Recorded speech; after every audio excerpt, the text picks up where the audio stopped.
In this video, I will show you how to fix iMessage and FaceTime waiting for activation error in your iPhone. So if you're having this error, don't worry, you can follow these step-by-step solutions to fix this error.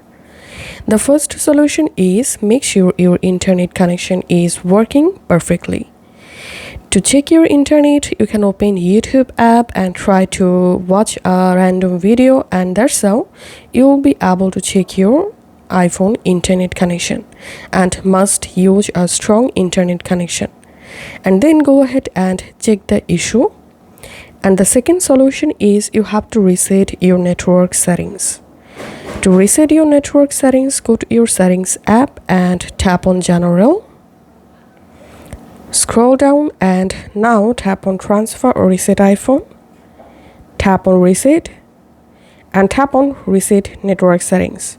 Once done, reconnect to your Wi-Fi or cellular and then check the issue.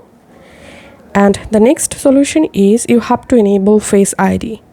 So from your iPhone settings app, scroll down and tap on apps.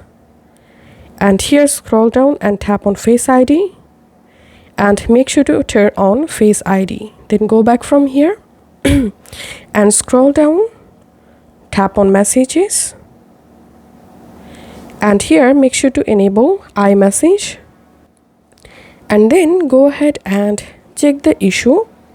And the last solution is you have to sign out of your Apple ID and then sign back in.